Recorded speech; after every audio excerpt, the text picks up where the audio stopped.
What's going on, guys? This is your host for the Overtime Sports Podcast. Your host again, Jordan Swarm Thompson, welcoming you back to the Swarm Podcast. I'm with my co-host. I got over here Jerry, Big Ticket Dean. Then I got over here Damon.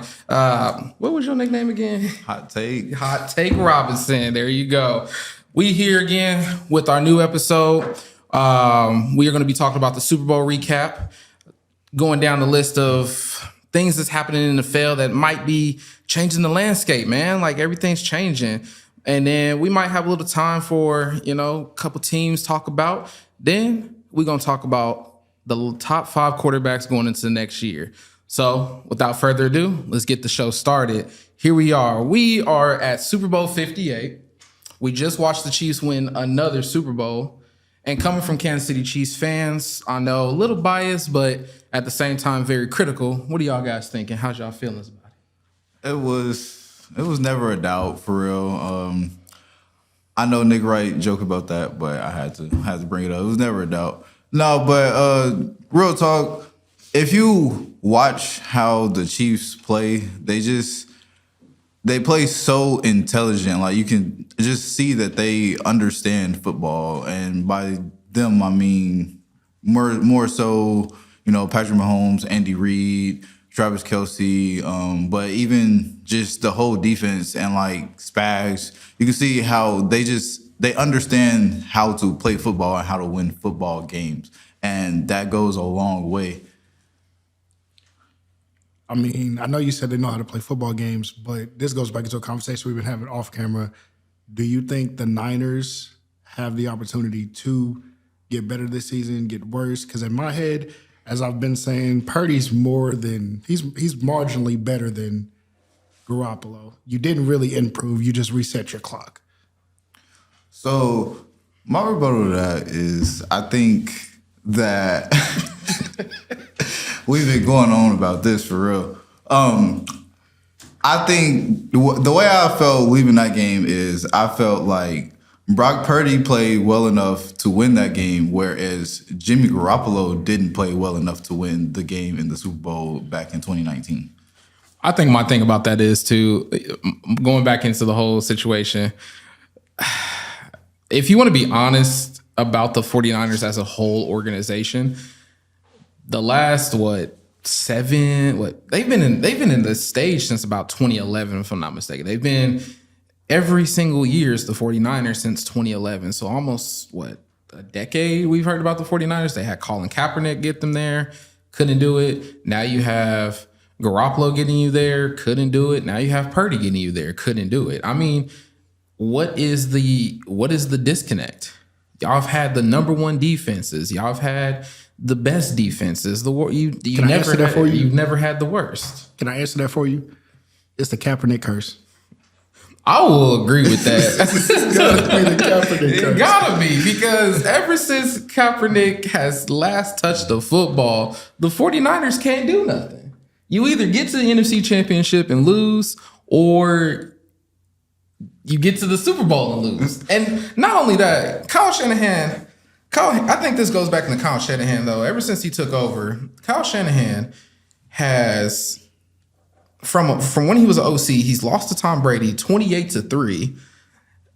You the Atlanta Falcons, you 28-3. You about to win the Super Bowl. You let this man come back on you. You just gave him a ring, and then here you are giving Andy Reid 2 different rings with with the worst Chiefs team we've seen in years. This is the worst Chiefs team we've seen in years, and they still win a Super Bowl. I wouldn't say worse. I would say offensively. I can give you offensively, but the way that our team is constructed, the defense was the best we've had. The best defense we probably had in the last 30 years. No, I'll give you that. The offense played the worst. I think this is probably the worst statistical season for Patrick Mahomes' career. But hey, honestly, I think he deserves it. I think he deserves to play a little worse than what he has to play, because he didn't have to be the hero this year. Look, I think people look at it as the worst. Like, I think people look at it as he played terrible this year, but people were just basing it on his standards. Like, no one goes out in their first year starting throws 5,050 touchdowns. Exactly. So I think people would just base it off his standards. But Well, I will say to Kyle Shanahan, I've been saying it a lot, especially after the Super Bowl. Kyle Shanahan essentially is just Andy Reid before Andy Reid got Patrick Mahomes. I will say this because I've asked this question to an older head who's watched football. Shout out to Dennis Tyson. I want to say this about this because I asked him about that. He's watched, he saw Andy Reid as the Eagles coach get to where Kyle Shanahan is and everything like that. But the difference is, the biggest difference is that honestly, Kyle Shanahan, Andy Reid takes credit for the losses. He will take the full blame, the blunt of the force. Kyle Shanahan blames everybody else. Check out Steve Wilkes. Do we really gonna sit up here and say Steve Wilkes is the reason why they lost the Super Bowl? I mean, if you want to go by that logic, you can also say not only is Steve Wilkes the reason he got there, but also who was the coach for the Texans from San Francisco?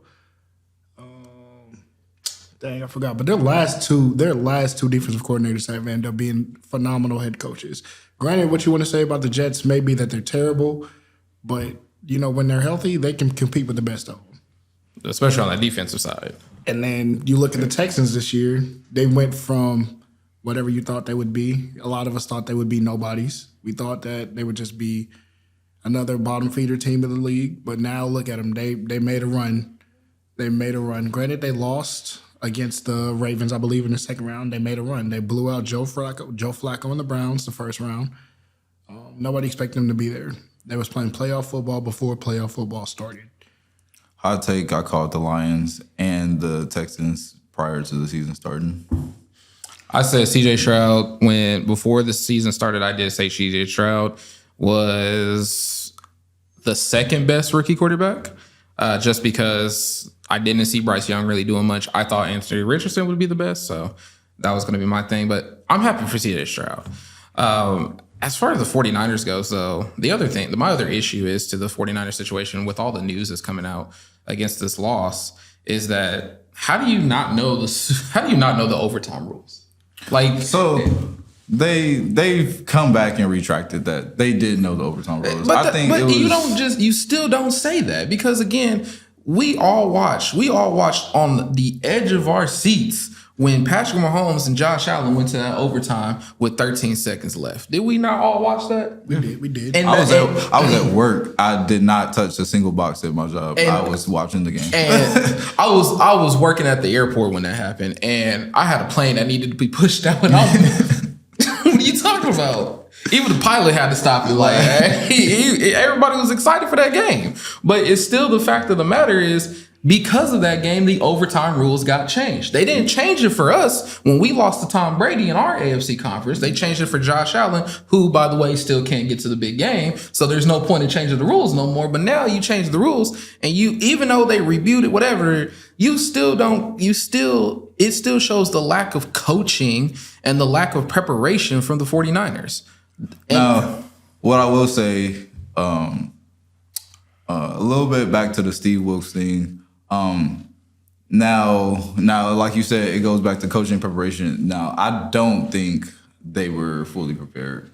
I don't think they were fully prepared on the offensive or defensive side of the ball.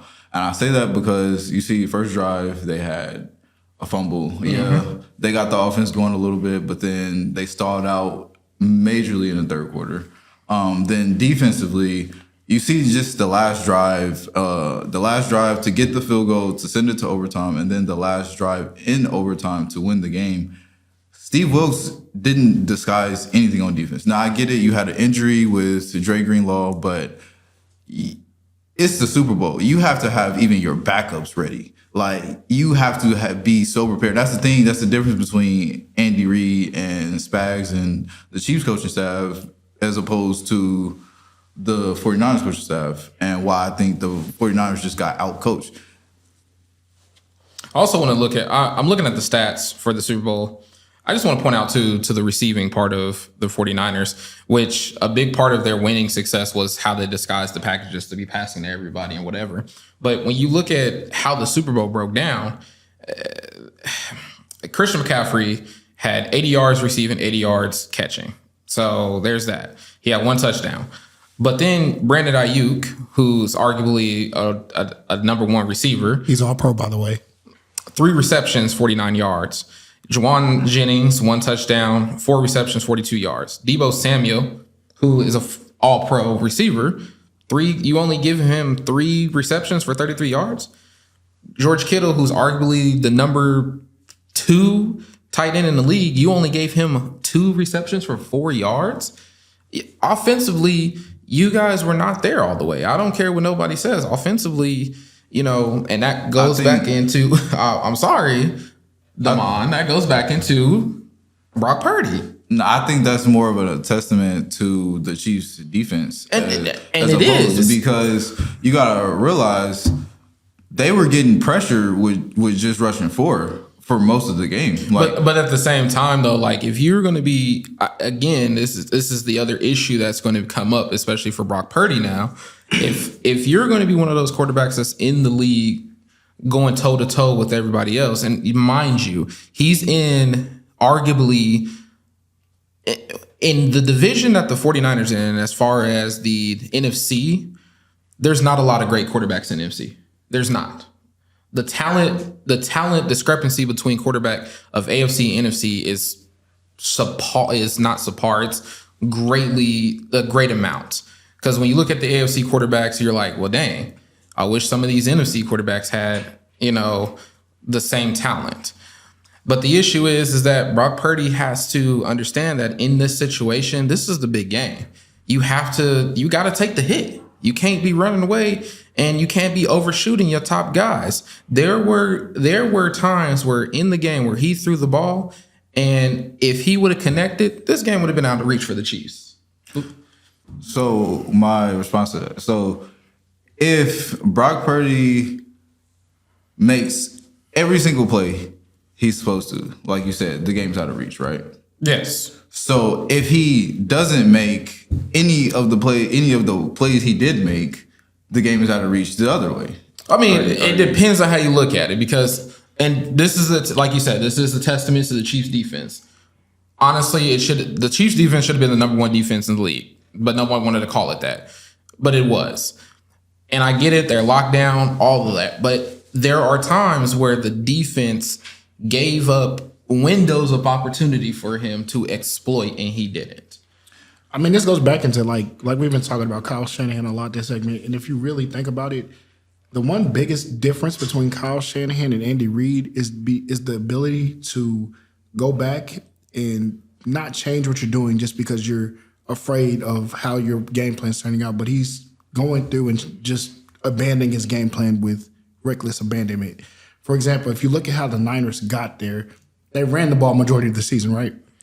McCaffrey was the better running back in the league. He was the best quarterback in the the best running back in the league. McCaffrey was even up for MVP. He had votes for MVP. Yes. So like you gave him 20 plus carries a game. I'm not saying they didn't give him 20 plus carries, because I believe they did. They gave him 22 carries for 80 yards, but that defense was stopping him. The defense was stopping him, but that's like, it goes back into what you said earlier. You were able to disguise some of the stuff you can do with these receivers by coming out in 11 personnel, 12 personnel, and then you sit there and you say, okay, I got to load up the box because we know McCaffrey's about to run the ball. We have to defend the run with all we can. But like you guys said, the Chiefs' front end played well, but as Kyle Shanahan, do you just not give McCaffrey as many touches as you can? Because when McCaffrey's going, how many times does he get stopped? So in the second half, the Chiefs D-line dominated.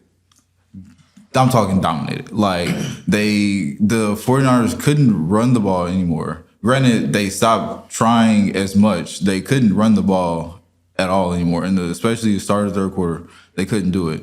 So then, yeah, it comes into short passes, but that's like I just said, the front 4 dominated.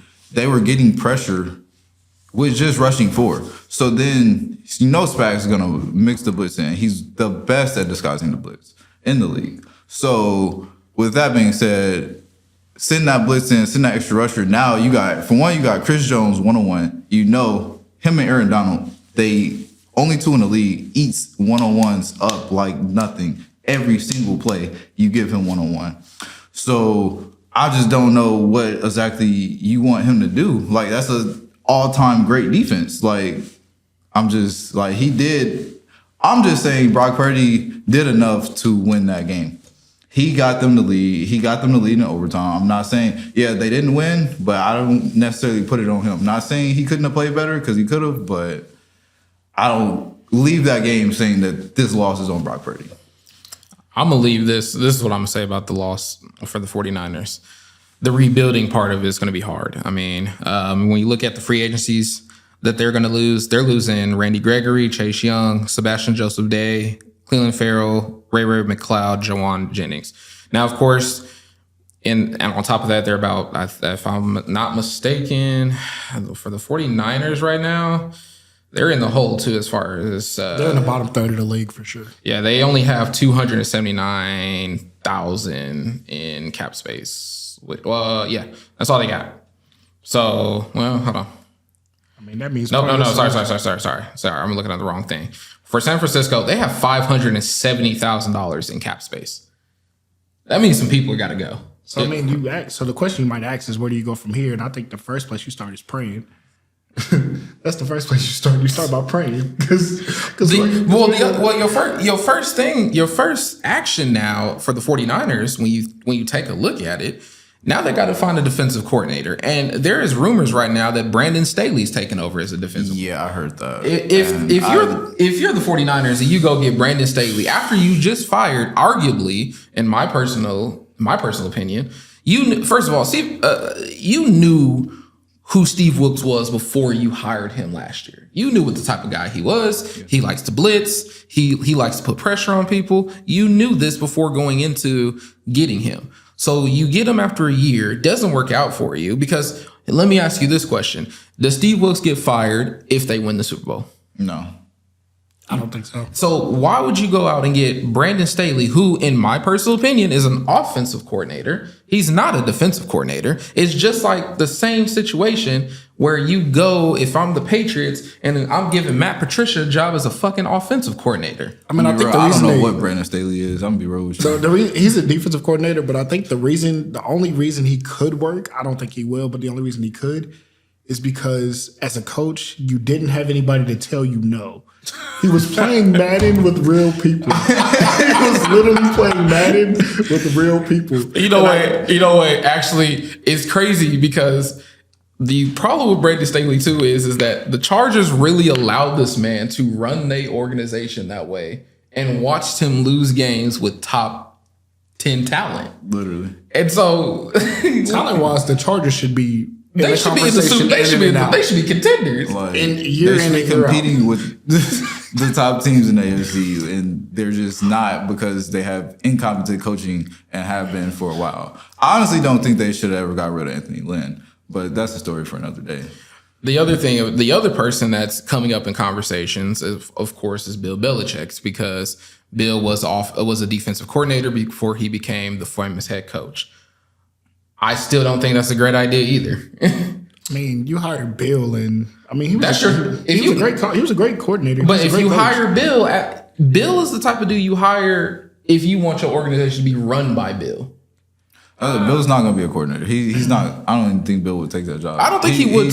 He wants full control. My personal opinion is if the 49ers, regardless of what they do this year, cap space, this is my final piece on it. My thing with the 49ers is if Kyle Shanahan fails next year, he's getting fired.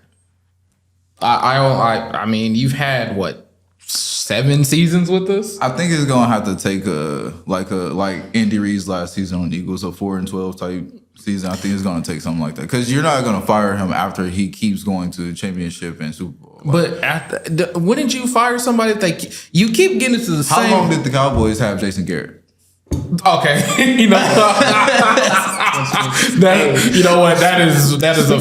Speaking of Cowboys, why does Mike McCarthy still have a job? I want to know.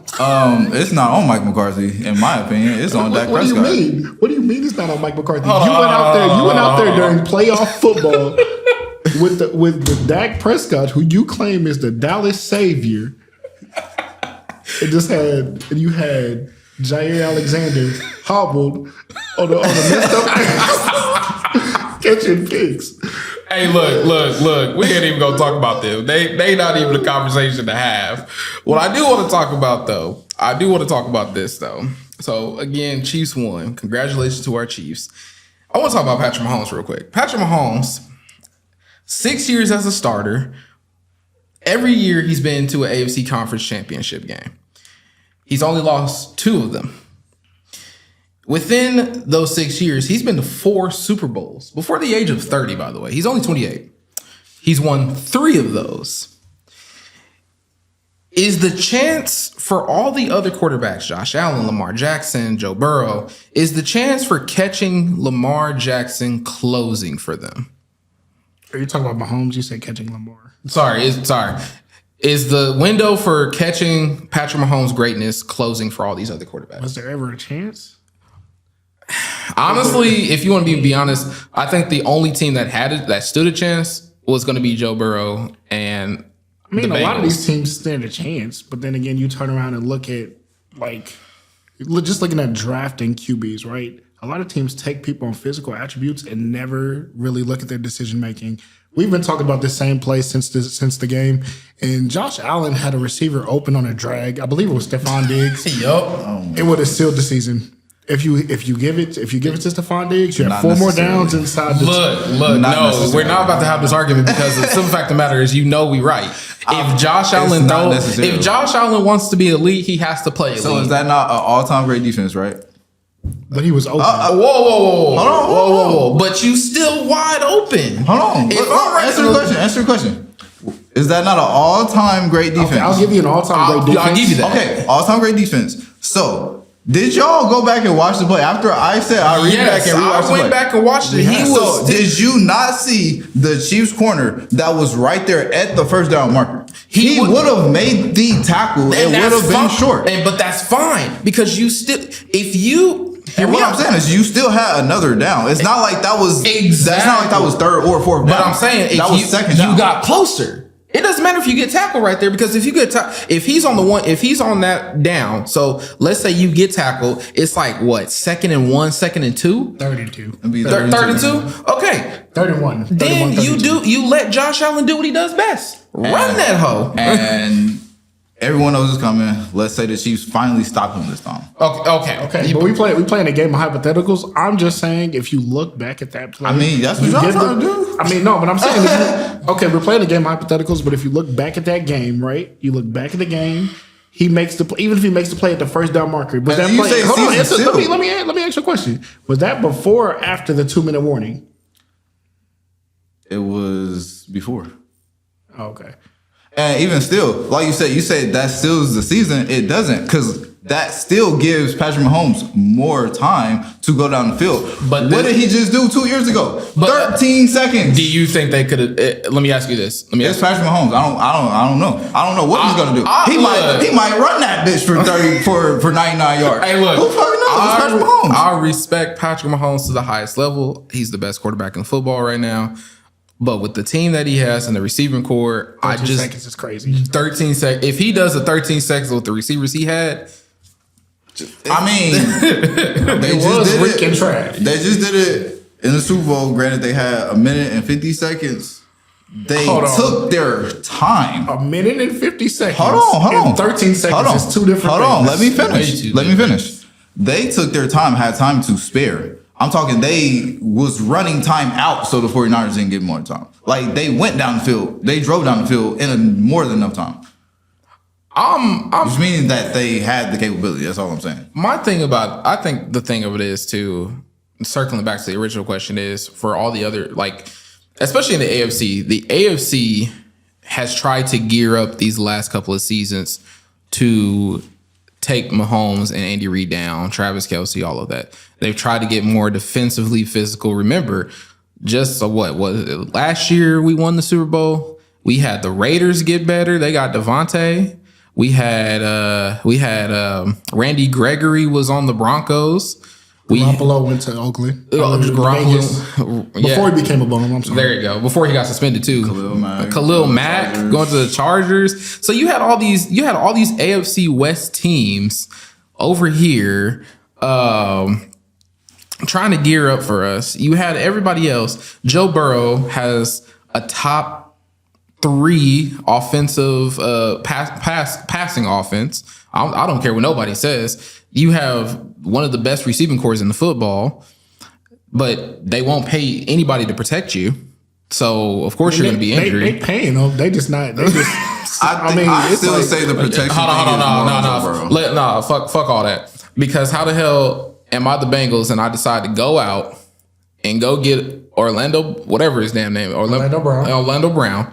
I go get him as my tackle. When I just saw that this tackle is the same motherfucker that was giving him more sacks on his side of the ball to Patrick Mahomes. But I decided to go out and get him. Because he helped you beat you.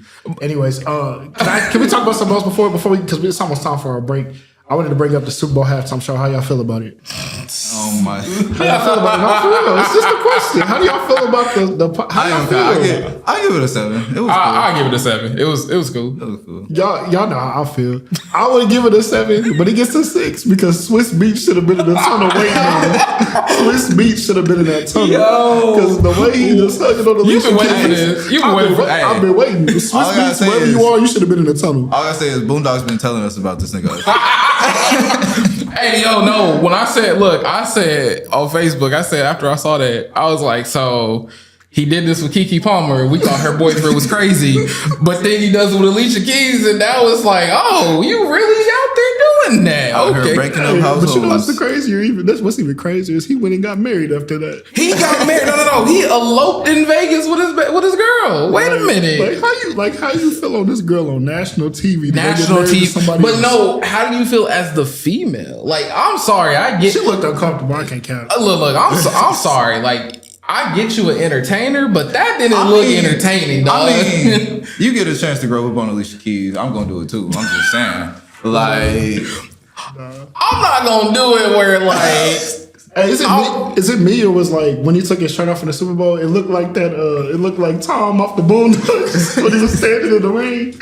Yeah. I ain't gonna cap on when it comes to the Super Bowl. When it comes to the Super Bowl, I ain't gonna cap. Why he have everybody out there looking like those dudes from Dodgeball? Who said that was okay? Bro. Who said the ward? No. Before we take this break, I just got to get one thing off my chest because this is what pissed me off about that shit. How do you why does this grown ass man come up the goddamn thing? Look, I'm thinking it's Lil Nas X. I'm thinking it's really Lil Nas X, and you over here glittering and shining and shit. Bro. I hate it. You know what else was crazy? How you got somebody on the Super Bowl just to perform ad-libs? What was Little John doing there, bro? Hey, Little John, much of Little John. You know that's what he do. Little John. One lyric was Little John needed some money, and there it is. Now we about to go. Now they play shots for a second. And then I was actually mad at like all the secondary songs and stuff like that. Like that was the other issue. Like how you gonna play like all your hits in like 5 seconds? I get it's constrained, but the hit should come first. All right, real quick. Who is your best halftime show? Michael Jackson. In recent. Always. In recent. Michael Jackson. No wrong. That's if you don't say anything other than Michael Jackson, you're wrong. He said the last decade. The last decade? Oh. Definitely. It's tied between... It's definitely tied between... I'm going to go Shakira because I got a crush. I ain't going to lie. I'm going with the LA Rams one. When LA Rams won. Okay, you talking Snoop, Dr. Dre, all them. I'm gonna go Beyonce. I ain't gonna cap. Oh my gosh, she did it. Here you go with your. Did it. Here you go with the bullshit. Yeah, I would say Rihanna, but she broke my heart by being pregnant. She did that thing. That's the bullshit. All right. We're gonna take this little break real quick, and then we're gonna come back. We're gonna talk about free agency. We'll be back. So let's go. So here we are. The Super Bowl's over. Of course, we're going into another season. The landscape of the NFL is changing, whether it's for the good, the bad, or the worse for certain teams. Obviously, we need to talk about the Super Bowl winners real quick. The Chiefs have about $23 million in cap space. They got a lot of free agents. You got Chris Jones going out, McCole Hardman, Mike Edwards, Donovan Smith, Drew Tranquill, Clyde Edwards-Helaire, Tommy Townsend, Nick Allegary, Tyshawn Warden, James Winchester, Willie Gay Jr., Jerick McKinnon, Blake Bell, Derek Nottie, L'Jarius Sneed, Jody Fortson, Mike Dana, and Malik Herring. If I'm the Chiefs, if I'm Brett Veach, I'm keeping nobody. Except for like Chris Jones and L'Jarius Sneed, of course, and I would go get Derek Nottie back. Willie Gay Jr. is just going to want a lot of money. He's definitely going to want a lot of money. I'm not bringing back Clyde Edwards-Helaire. I'm getting Tommy Townsend back. I'm not letting him walk. I'm getting Nick Allegary. What you guys thinking? You know, I think more so. I think Mike Edwards is a key player that they should try to re-sign. Now he came in, played big, made some big plays, and honestly, I don't think he would cost too much to try to keep him. So I think he's a player that they should try to re-sign. What you thinking, Draft King? I mean, there's too many people in the draft to just like say we need to bring all those guys back. Chris Jones is going to ask for a big payday. Actually, he might not, because if y'all remember the parade, granted he was drunk, so we got to take it with a grain of salt, just like tequila. He was drinking a lot of it. Yeah, we have to take it with a grain of salt. But he said he want to come back. He said he wants to come back. But remember, his agents got on Twitter and was like, "Stop them from drinking, cut them off." So obviously the agents are scared. So I think the other thing with the Kansas City Chiefs is though, depending on what you do as far as what your free agents, you also have a lot of pieces that you can go out in free agency and pick up because, you know, my picks for the Chiefs, if the cap space is right and the money is looking good, you can go out. I think we had a conversation about the receiving core off camera. Michael Pittman Jr. is a great fit. Tyler Boyd, Marquise Brown are some picks I said.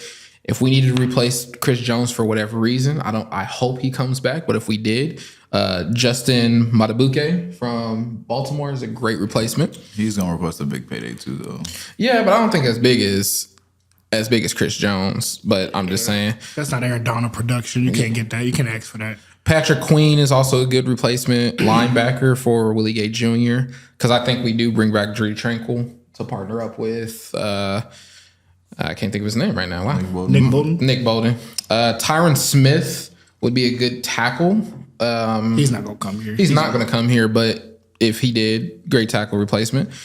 If L'Jarius Sneed for some reason didn't come back, if we couldn't re-sign L'Jarius Sneed, we have Steven Nelson, who's out there. Who's a former Chief. Yeah, I don't think we'll get Steven Nelson back. I don't think he would ask for a big payday though. He's aging, but he's really physical. I like the way he played this year for the Texans. So I mean, and then of course you have Jonah Williams out there too, another offensive tackle guard type of person. So you know, just a couple guys that can replace the holes that we might be facing, but it all depends. Because I already know we're not bringing back Jerick McKinnon.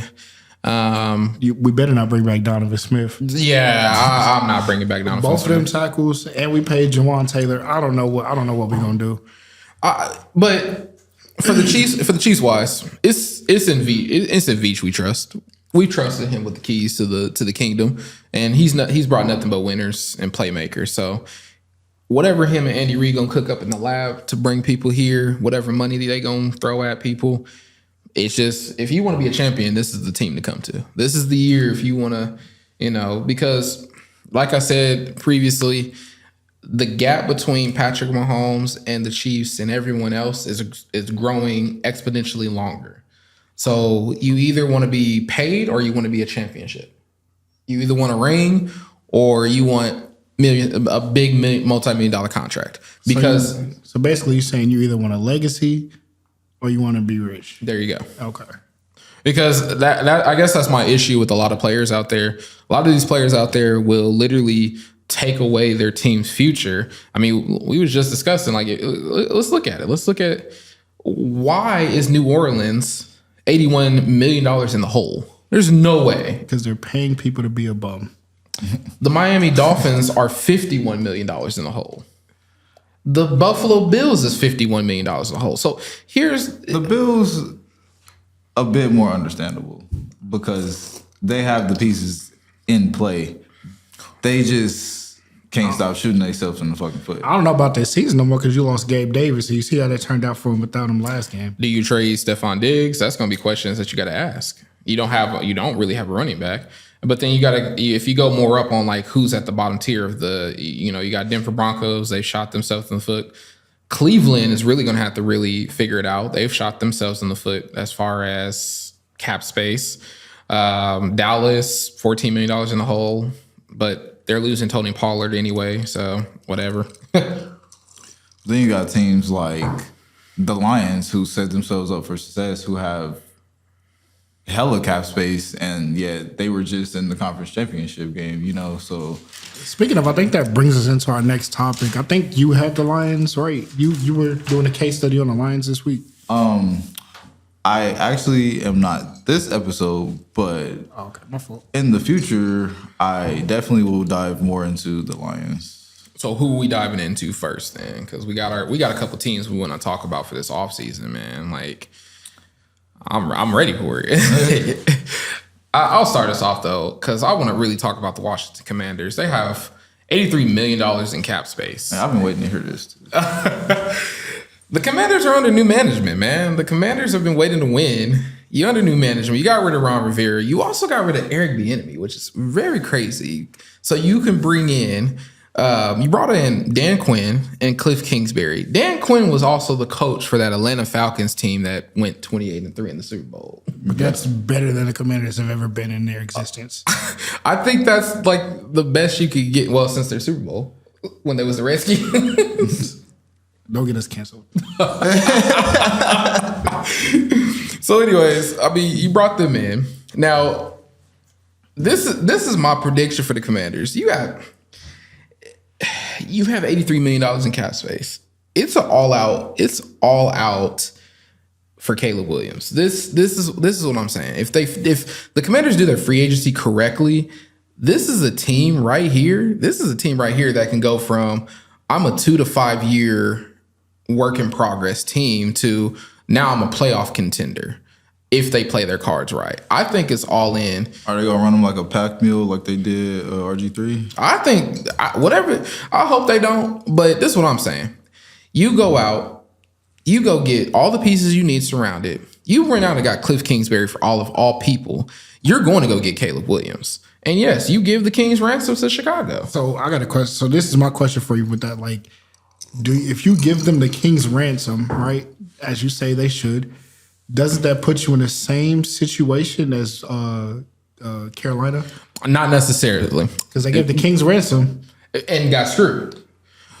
This is an organization that if I'm the Commanders, I gotta talk to the Bears. I'm looking at the Bears. I'm gonna give them, I'm not gonna give them my entire future, but I am gonna give them my first round pick, maybe my second round, and maybe a first round for next year. For the number 1 pick to go get Caleb Williams. But I mean, they need a receiver though. But granted, you have guys like Malik Neighbors. Hold on, I didn't say you got. This is what you got $83 million for. I'm not talking about that. I'm talking about the Bears.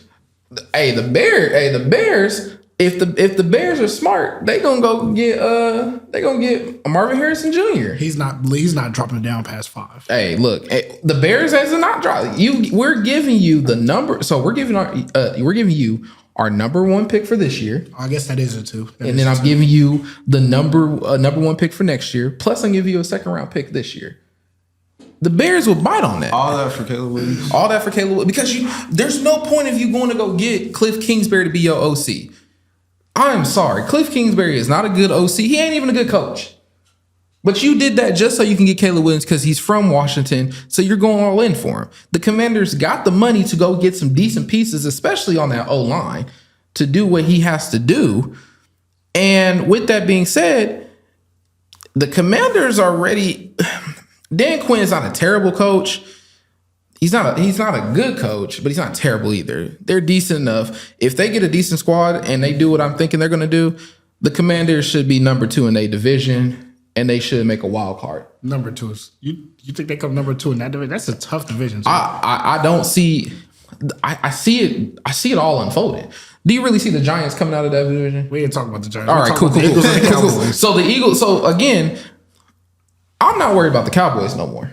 I'm sick of worrying about the Cowboys because the Cowboys keep on coming up short and keep on doing dumb shit. But here's what you're failing to realize, though. Here's what you Eagles always lose to the Commanders. But here's what you're failing to realize. The Cowboys, you're right. They fail to win. That is true. But do you know what the Cowboys are best at?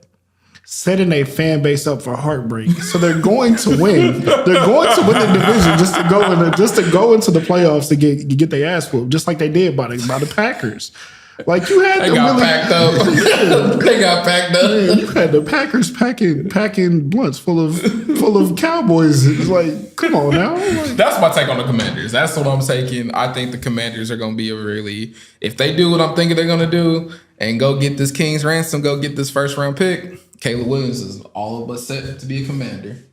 So that's my pick on that one. So I mean, don't break it now. Anyways, we ain't rich enough for that one yet. But no, I'm just playing. But no, I mean, I can see it. But I mean, I think the Bears. Because I mean, you don't have the Bears case study. Okay, so I got a case study for the Bears. I got a little bit of a different theory. You know, granted, it's an in-division trade.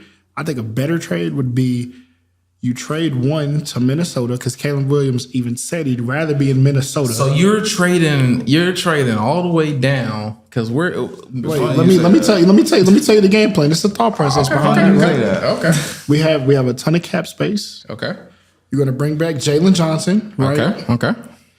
And then at that point you have 9, and you have I want to say it's 11 or 12. Can you double check for me, please? I will double check for you.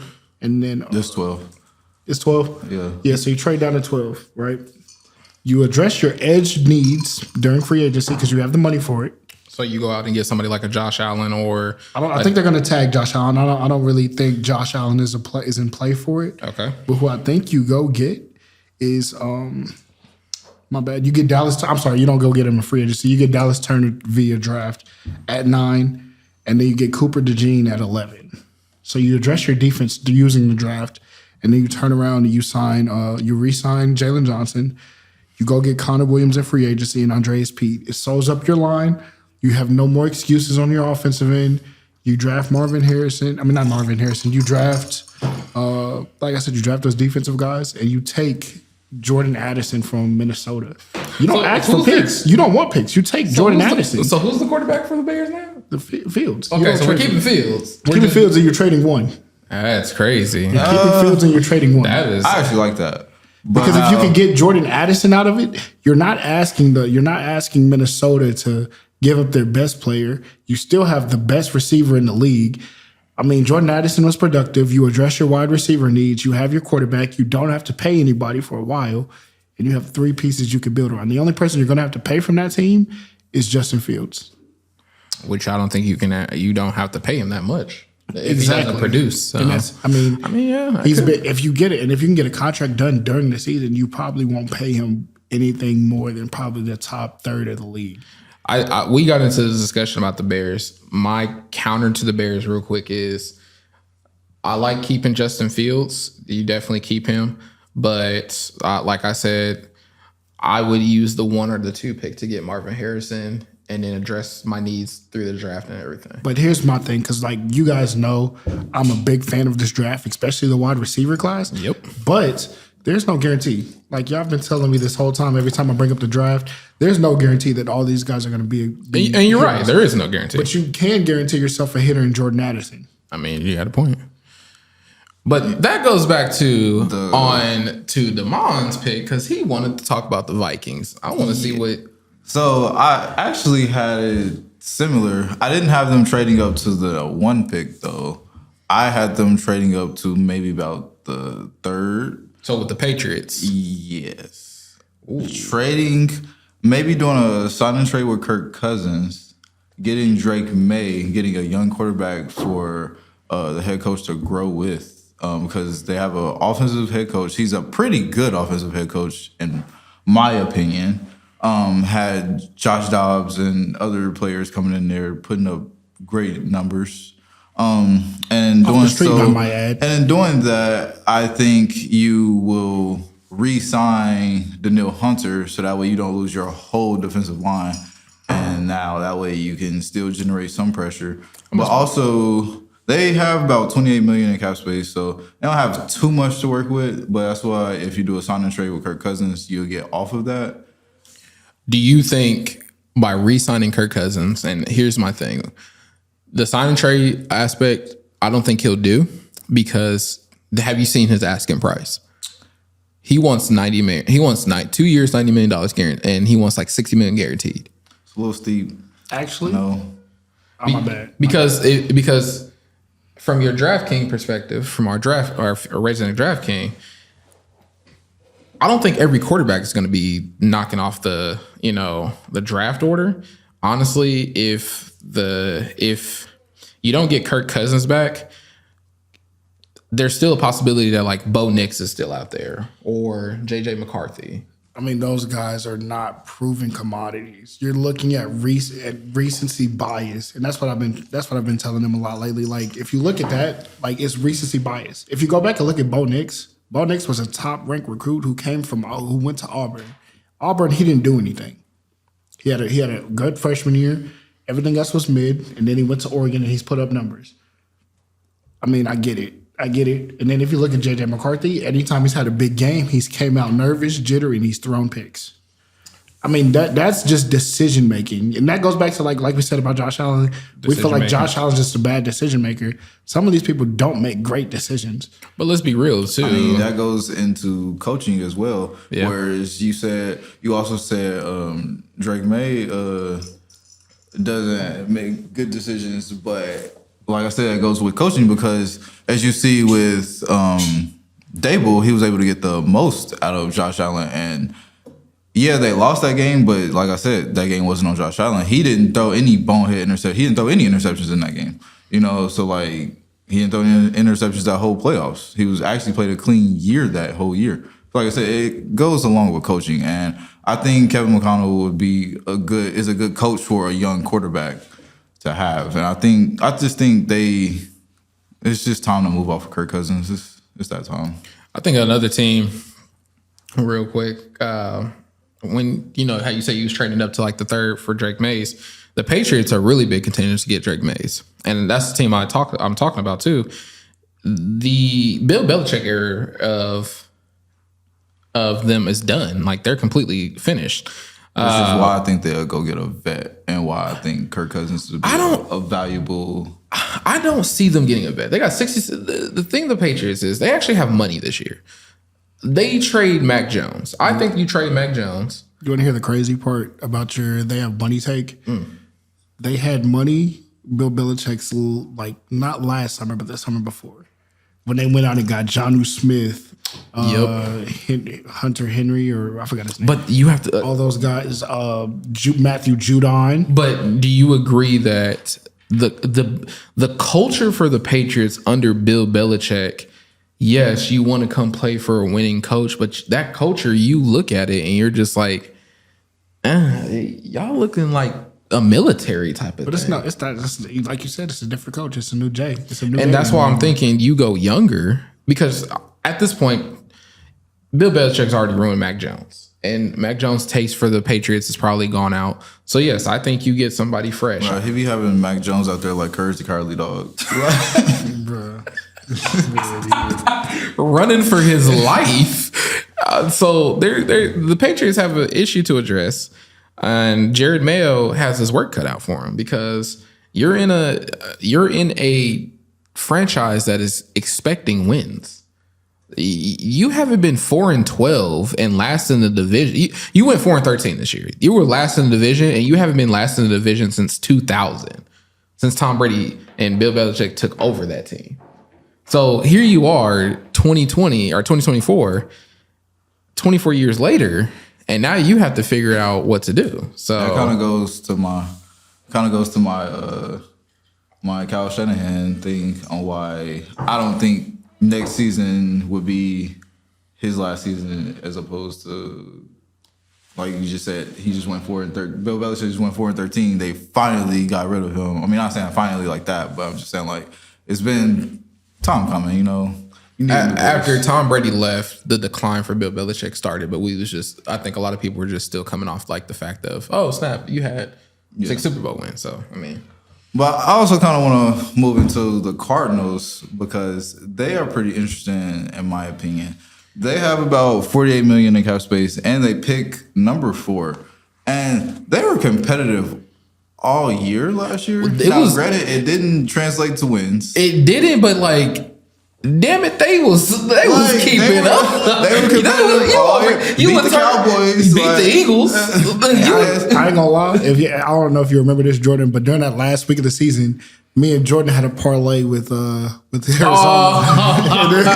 And I just remember my favorite memory of last season was Kyler Murray running for his life, looking like a midget in a chicken fight. Man.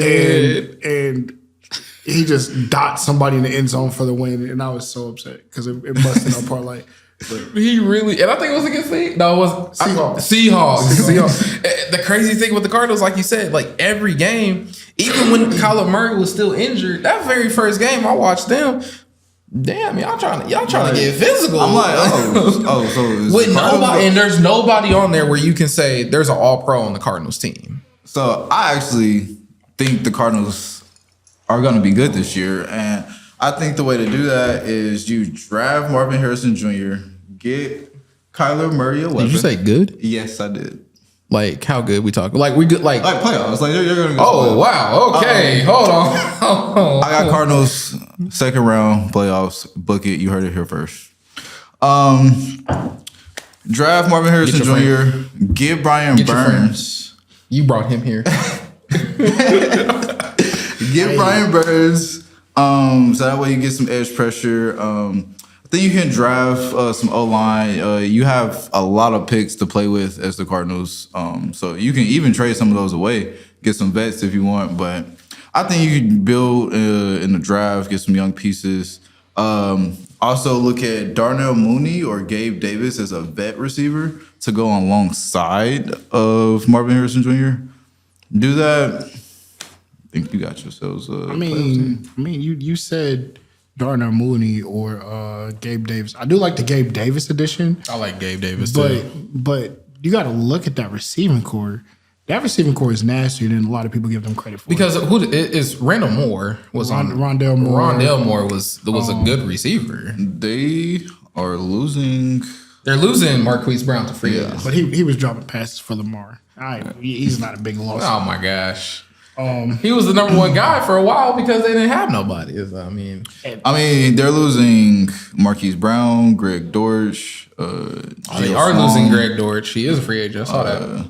So it's just and even still, these are like proven players already. You know, like Gabe Davis. We all know what he can do. They call him Big Game Gabe for a reason. But he's also like the definition of inconsistent.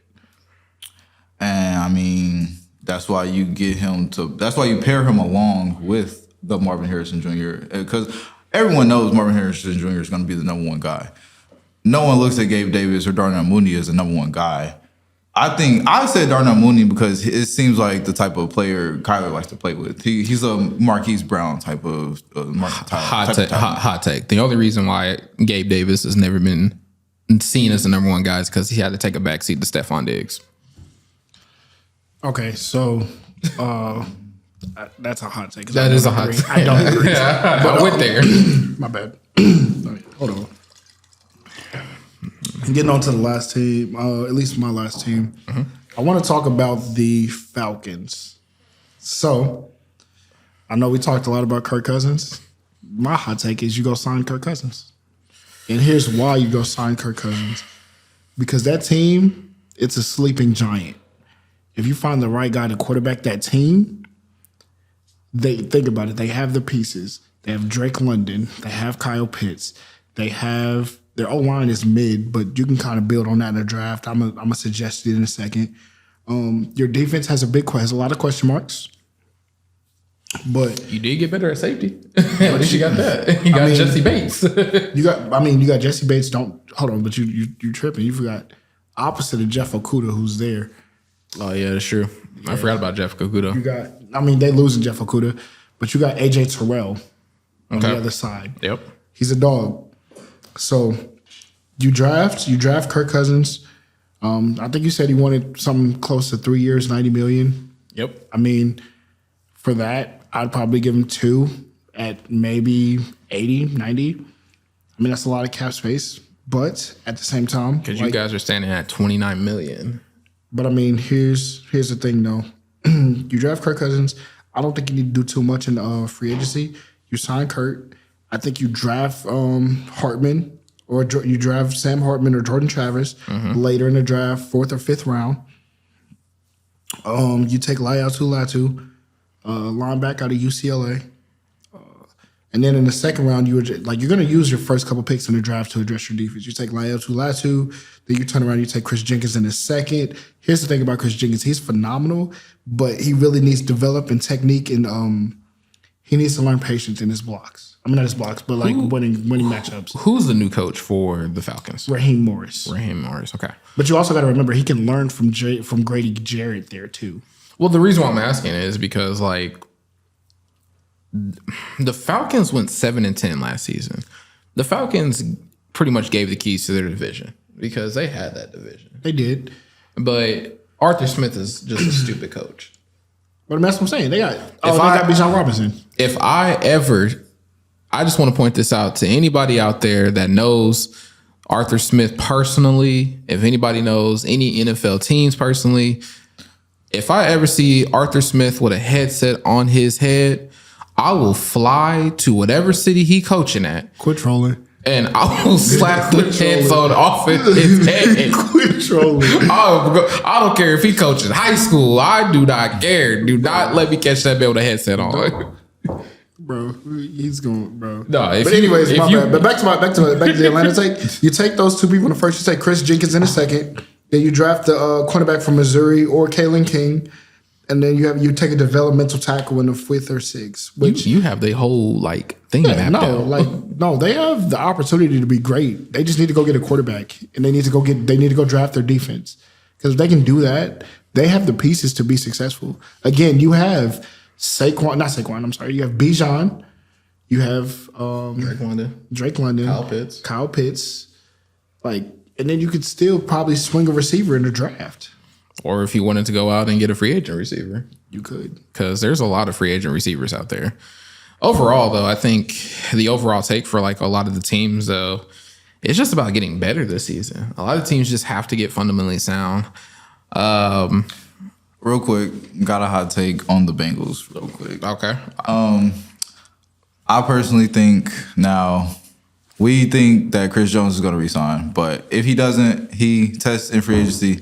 I think you make a run at Chris Jones just to stick it to the Chiefs. And then the league needs to be worried. And then, honestly. That would, nah. They got a little money to play with. They got money to play with. And on top of that, they already said they were franchise tagging T. Higgins. So your defense gets better. Your defense gets better with Chris Jones. But I think Chris Jones can go to a plethora of teams. If the number one team he needs to go to is the Texans. Definitely the Texans. They have $65 million in cap space. They're the youngest team out there. He would be a great veteran fit for the Texans. Definitely great. Might be something to get them over the hump. Even the Bears. Hey, quick hit before we wrap up. How do y'all feel about the Bengals not prioritizing their defense, knowing that their money's going other places? We have about 30 seconds. Yeah, I think that's not smart with the way the league went this year. But they're doing what the Chiefs did with early Patrick Mahomes. They're letting Joe Burrow be the hero. But the league was more offensive sound, I think. And now we're going back into the defensive. We're going back to the defensive thing. So we're gonna wrap it up for a quick break, real quick. We're gonna take a quick little break, and we'll be back to do our afterthoughts and finish up the episode. So stay tuned with us, and we out. So we getting closer to the end. We got to round out this episode with some good quality stuff. So going into next season, like I said, the landscape is changing. Who's your top 5 quarterbacks going into next season? Well, 2 through 5, because everyone knows who number 1 is. If Patrick Mahomes isn't your number 1 quarterback going into the next season, I think you're high. I think you need to just. You probably are either on drugs or need counseling. It's one of the I think Or counseling or both works. Both works. So who's 2 through 5?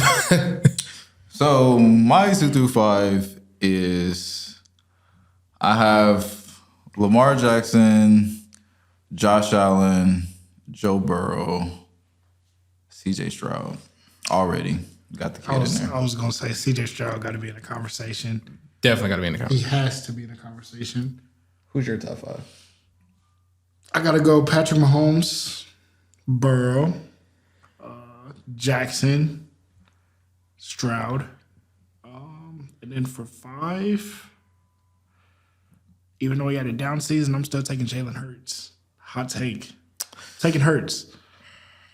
Mine's is going to be, Mahomes, of course, but I say Burrow. I think he's going to have a good comeback year. Jared Goff is my number 3. Jared Goff had a great season this season. Whoa. Yeah, Jared Goff had a great season. Top 5? Top 5. Lamar Jackson is my number 4. CJ Stroud is my number 5. I gotta give you pushback because I don't know if I can even. I don't know, brother. Because I can't hold give a on, top 5. hold on. So I can't give a top 5 to somebody who was in a battle with Baker Mayfield. But you hold on. But you're willing to give Jalen Hurts a chance, who got blown out in the first round with the Buccaneers? He was hurt. Oh no! Don't give me that. Don't give me that. Hold on. Don't give me that. Because hold on, Bean, what was your list again? Spill through it real quick. I had Mahomes, Burrow, Okay. Stroud, Stroud. Hurts. Okay. Yeah, Mahomes, Burrow, Stroud, Hurts, and dang, I forgot the 4th already. I forgot the 5th. Hold on.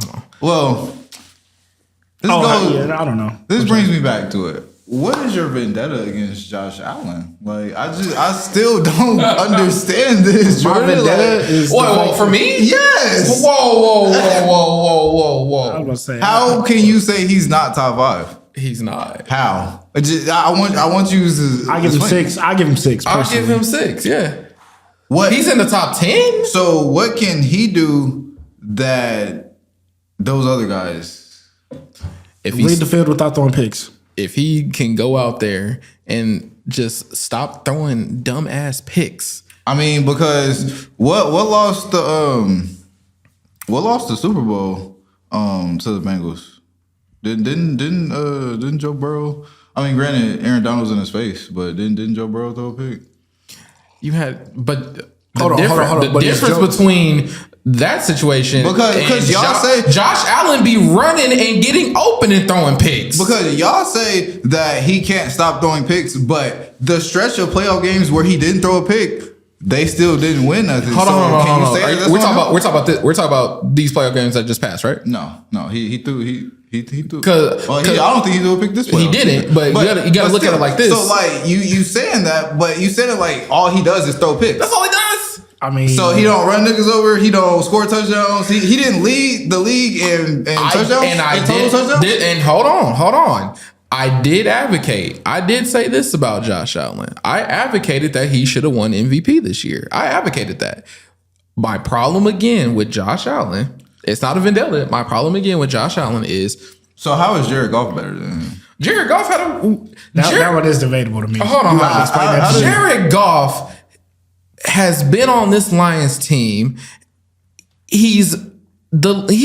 I mean, Josh Allen's gotten as far as Jared Goff has gotten on this Lions team. Well, but okay, the Bills though, the Bills have been to they've been to the Super Bowl, right? No. I'm saying not with Josh Allen. I'm just saying the history. Yeah. We don't know the last time the Lions has even been to an NFC Championship game. We don't even know the last time the Lions even. I can tell you, it was when Barry Sanders was there. So there it is. So you're telling me that More of a Matthew testament to the Stafford couldn't even do that? More attention to Dan Campbell, who I think is an And you excellent coach. And you got Sean McDermott having Josh Allen, so you should be. Sean McDermott is not an excellent coach. We've been calling for this man to get fired for 3 years. What do you mean? Jared Goff is in my top 5. I'm sorry. He had a better season than me. I just want to say, this is coming, Damon, and to your point, this is coming from the same man that had Trevor Lawrence in his top 5. Wait, who had Trevor Lawrence in their top 5? What, last season? Uh-huh. Did you not have Trevor Lawrence? No, I feel like you did. I had him in my top 10. Oh, okay. But he I was still don't not- even think he's top 10, but I mean, I couldn't put nobody else higher at that time. that's fair. And I know a lot of people are gonna give us flack. I know a lot of people's gonna give us flack because a lot of people are gonna be like, "What about Dak? What about Don't even get me started Trevor?" on You that. know, Don't even start on that. You talk about somebody who can't stop throwing interceptions. I mean, if we talking about that, if we talking about Dak that, didn't throw.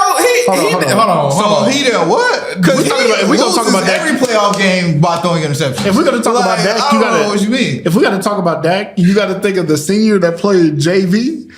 That just runs it up against terrible teams, like of your 4,000 yard season, like a good 2,200 of them came in garbage time. Like, what are you really doing? That is true, and I think that's why Dak doesn't make it in the top 5 conversation though. But can y'all let us know in the comments what y'all top 5? Let us know in the comment section. Yeah, what y'all we top really 5? need to know like who the top 5 quarterbacks is to y'all It's because just blasphemy that Josh Allen is in neither of y'all's top 5. It's blasphemy. hey, look it seems like from you though. Like I got a question. Do you got Brock Purdy at 6? No. Okay. I just had to make sure. I had to make sure. Because if you had Brock Purdy at 6, we really got to talk, man. No. Like, we really gonna have to talk. But that just goes to show, like, Josh Allen is asked to do way more. And Brock But Purdy, why? he's still putting up stats better or on par. Josh Allen's best seasons was when they saved him from himself with Brian Dable. But you say that, but like I said, they still had a high-flying offense throwing down the field. But again, that high power. But that's what I'm saying. It goes to coaching. I mean, if my offensive coordinator is not calling up great plays and I got to go out here and make every single decision, obviously it's going to burn somebody out. They're going to. Ain't that what a quarterback's job is, though? So does Andy Reid not make it easy for Patrick Mahomes? No. The thing with Andy Reid, though, which is why you can't compare him to a lot of these coaches out here, the difference is Andy Reid allows Patrick Mahomes to do what he has to do to win the game. That's the difference. If you look at how a lot of these quarterbacks play, they don't play to their abilities to what if you're the draft king, right? Yeah. Okay. Do a lot of the quarterbacks play to what they used to play as college? Essentially, they do because again, there's But certain things that just but do transfer they- to league decision making is one of them. But do you think a lot of coaches allow them to do what they did in college? No. Okay. And we've allowed Sean McDermott to allow Josh Allen to throw picks. But Sean McDermott is a defensive coach. That's why I said it goes on the offensive coordinator. The offensive coordinator's job is to make it easier for your quarterback. So Matthew Stafford throws interceptions with the best of them. What did Sean McVay able to get out of him? A Super Bowl ring. Exactly. Because he was running the ball a lot. Yeah. And you had stellar defense. So the year they won the Super Bowl, did they run the ball a lot? They did. They did. That's literally their whole was like it's their 50% whole of the personnel. time. It's literally their whole personnel, just like Kyle Shanahan. They schemed them open with 11 and 12, like at least 50. 11 personnel. It was like 50% 11, of the 12, time. sometimes even 13 personnel. We're running low on time, guys. So we got to Again- pick this up a little bit. We got a couple shout outs to give. First and foremost, I want to shout out Swarm Football. They're my football team. I play semi-pro, so shout out to Swarm, one of our sponsors. Thank you guys for sponsoring us, and thank you guys for allowing us to be here today. Can't wait to talk to our coach. Coach Jay is going to be with us next episode, I believe. If I can get him in here, get down to Kansas City, help us out on that part, go from there.